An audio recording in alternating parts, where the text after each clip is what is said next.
Hi Yogi, and welcome to another episode of the Breathing Club with me, Oceana. In this particular class, we'll be looking at a technique known as Padadhirasana. And of course, for those of you who sort of like to hop around these topics, I will leave a timestamp in the video description below. And essentially, we will be covering just a little bit of background information so that you can really contextualize this technique. I'll be talking about the benefits of practicing this on a more regular basis, and I'll also be giving you a few pointers, some tips and tricks to really maximize those benefits for yourself. And finally, we will move through a real-time practice of Padadhirasana together so that you can sort of get a feel for it and decide if it's something that you would like to include in your more regular practice. So if you're ready, we will dive right in here. And of course, as we often do, we'll start with a literal translation of the word itself. And, you know, the beauty of yoga terminology is that a lot of it is derived from Sanskrit language, and Sanskrit really allows us to break things apart into their components, which already gives us a lot of information. So in this case, we have two components. One of them is Padadhir, which means balance of breath or breath balancing. And on the other hand, we have asana, which is a term we might be overly familiar with. And really in the modern day context, asana has come to be associated with yoga postures. So if you have a teacher that uses the Sanskrit names of the poses in their classes, you might have already noticed that a lot of them end in the term asana. So Virabhadrasana, Matsyendrasana, Balasana, etc.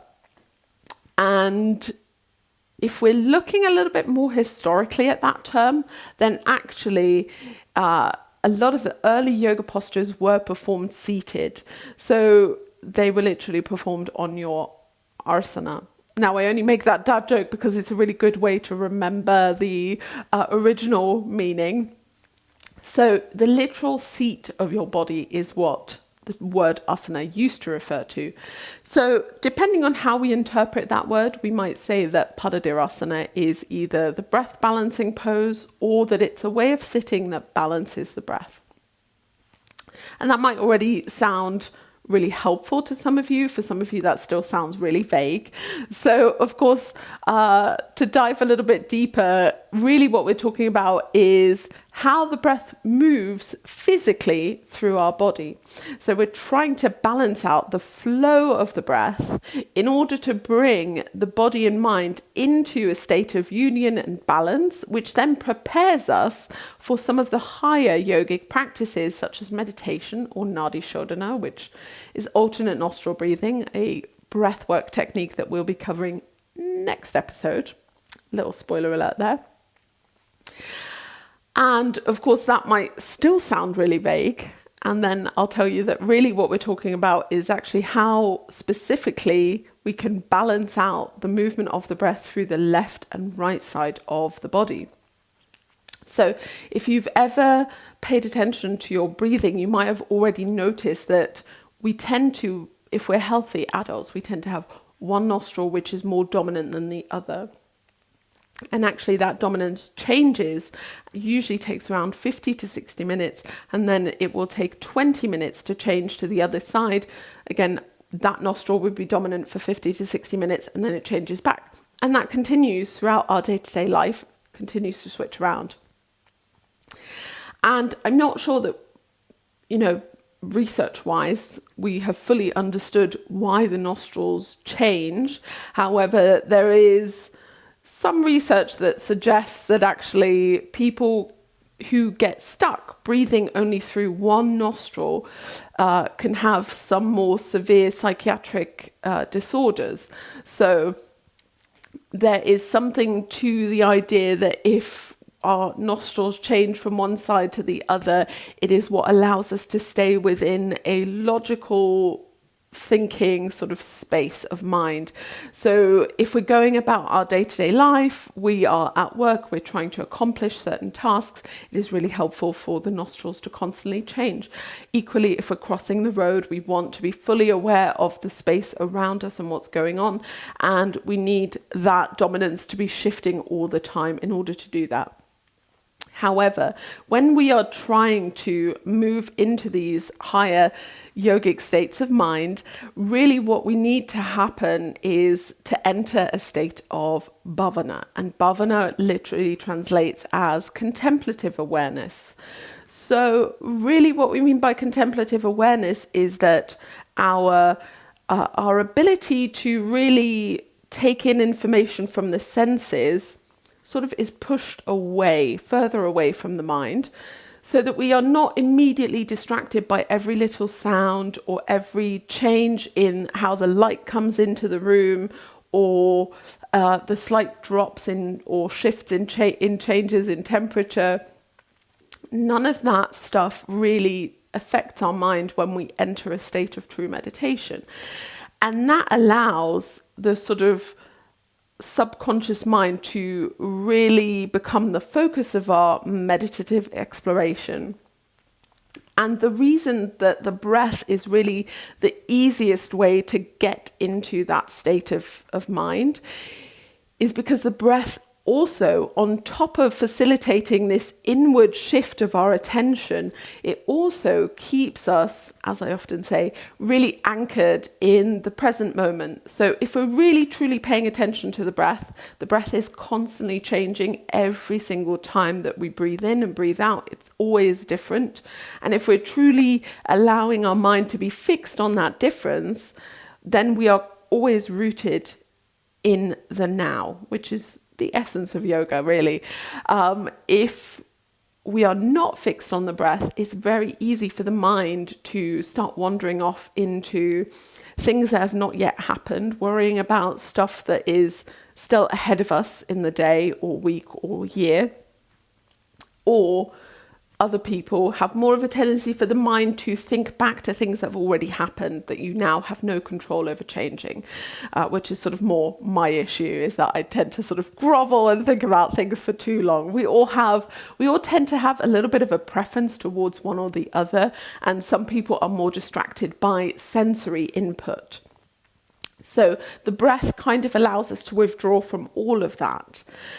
And in the case of Padadhirasana, really the benefit is that we're able to quite quickly, once we learn to master this technique, we quite quickly open both nostrils at the same time. So we really this is one of the reasons we want to be in a safe space when we are doing these higher yogic practices, because we don't want to have to worry about our environment endangering us. So we're opening both nostrils at the same time. The breath is allowed to flow freely through the body. And we're also trying to balance the way that the breath is coming into the left and right side of the lungs. So we're trying to equalize the capacity of the lungs. And so this then really prepares us, as I said, for these higher practices. If we are using Padadhirasana outside of meditation, really the only application for it, the only benefit outside of meditative practice, is if our breath has shifted quite drastically into a state that is not neutral for us. It's not our usual state of breath. So for instance, if we are really stressed or have mild anxiety or depression, those things alter the way we breathe.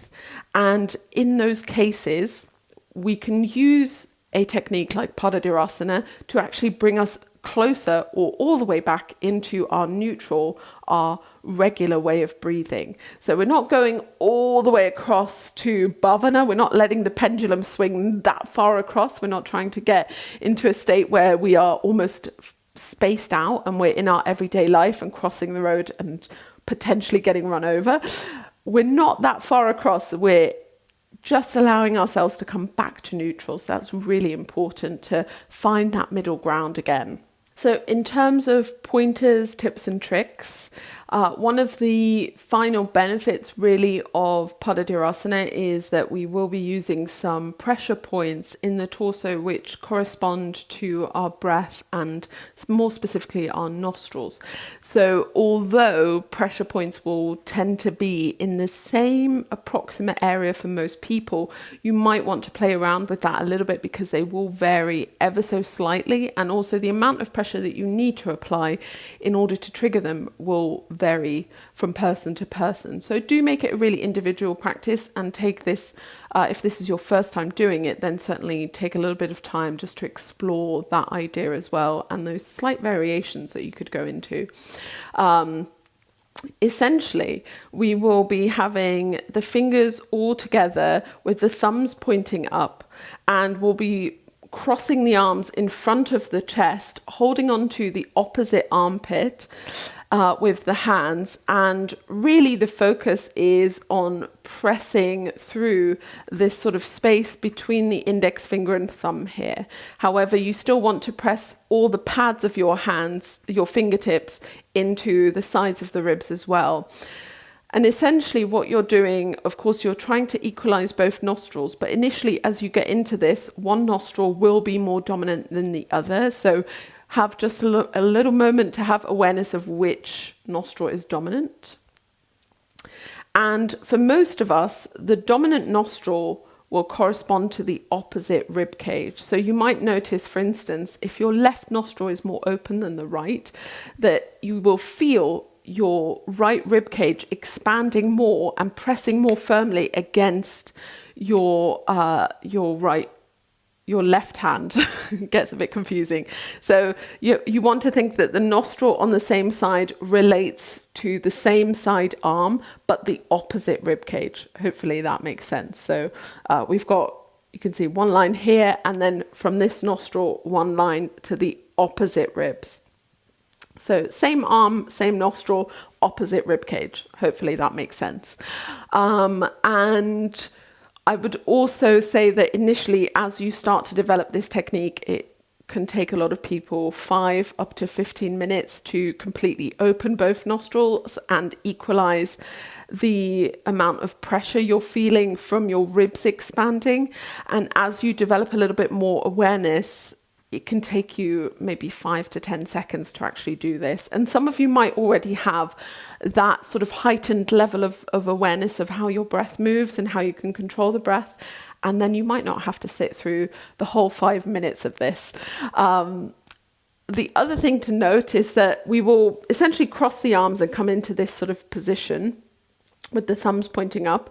And as we equalize the breath, we want the nostril that is more dominant, we want that arm to be on the bottom. So for instance, if my left nostril is more open right now, I'm going to put my left arm underneath the right. And then I'm going to press more firmly into the opposite rib cage. So the same arm as the nostril is going to really press into the ribs, so that we are allowing the opposite side, so this opposite rib, to be a little bit more free to move and expand, which hopefully will allow us to open the opposite nostril essentially. So that's the only bit that gets a bit tricky because it's so much of the opposites. Hopefully it will make sense when we get there. So let's start. So find a comfortable seated position, and I'll explain a little bit more as we get into it. You know, comfortable sitting might mean sitting in a chair for you, or sitting at the edge of a chair rather, so that you don't slump backwards. If you prefer to sit on the floor, use some props to really elevate the sitting bones. Make sure that you've stacked your 3 diaphragms, which we've discussed in previous videos, how important it is to sit in the right kind of way. So find your comfortable seat, give yourself a moment just to notice the breath and close the eyes if that's comfortable. Maybe you've already established one nostril is more dominant for you right now than the other. And then just go to the natural way that you would cross the arms in front of your body. We all tend to have a little bit of a preference here. And see if you can initially just find the correct position of your hands. So bring the fingers to join one another side by side. Press the fingertips into the ribs if you can, thumbs up towards the ceiling, and then think about pressing the space between the thumb and index finger quite firmly into the armpits.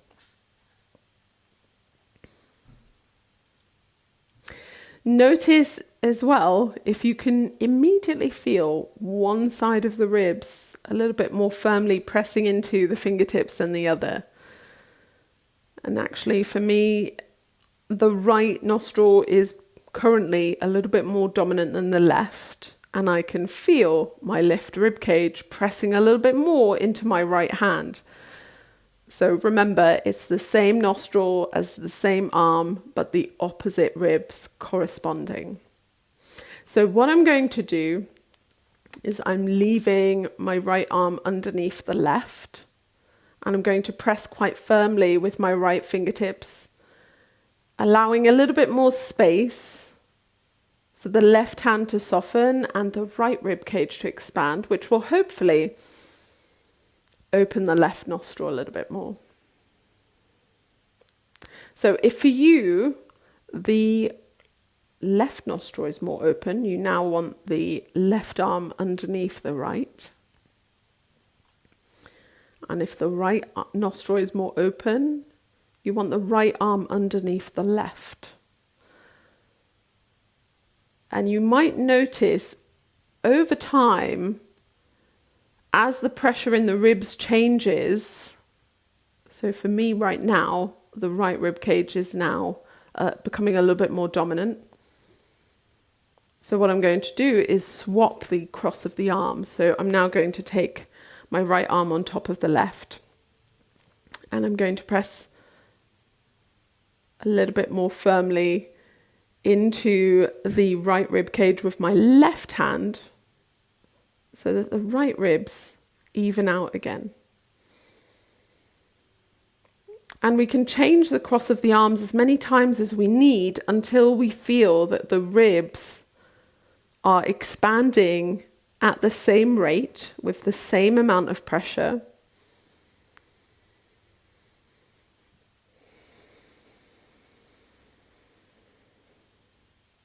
And hopefully as we do that, we start to feel the nostrils both opening and the breath flowing freely through both.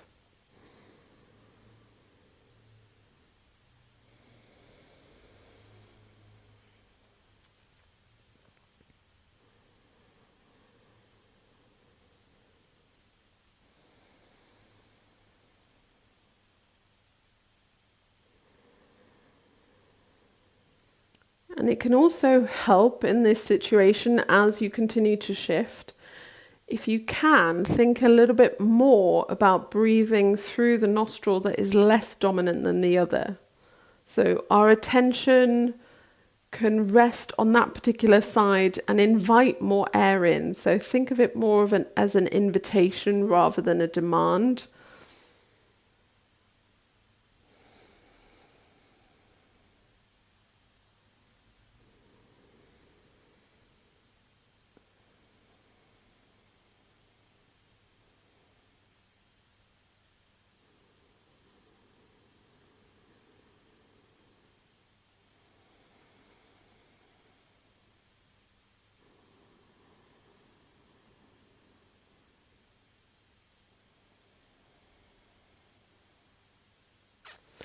And if you need a little bit longer, of course, you can pause the video here. But for those of you who sort of have the hang of this, you can slowly release your arms down, resting the hands on top of the knees.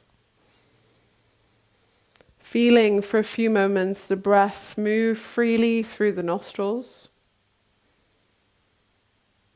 Seeing if you can maintain that even distribution of breath through the rib cage, the torso, and the lungs.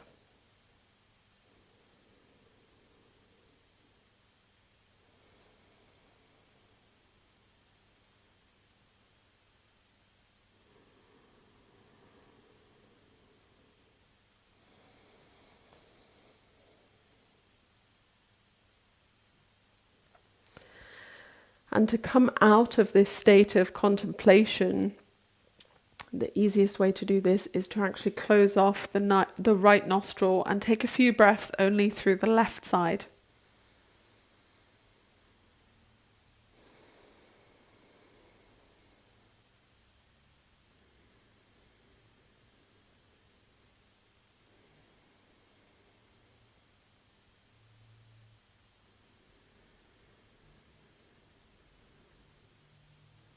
Releasing the the right hand down to your knee, blink the eyes open, and let your attention settle on a point that's directly in front of you on the floor so that you can slowly let your peripheral vision widen again, let your attention come back into the room around you.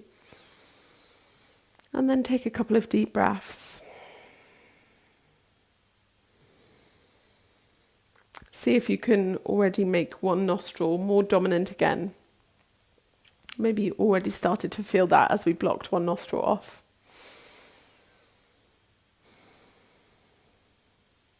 And we'll close our practice here. So of course, if you have any questions, suggestions, feedback, special requests, all of that can go in the comments down below. I'd be happy to hear from you and know how you felt after this particular technique and practice. If you like the video, give it a thumbs up. Spread the good word amongst your yogi friends or soon-to-be yogi friends. And of course, I will leave all of my social media links in the video description below, so you can easily find me there in the meantime. And then I hope to see you back on your mat very, very soon for another episode of the Breathing Club with me. Bye, yogi.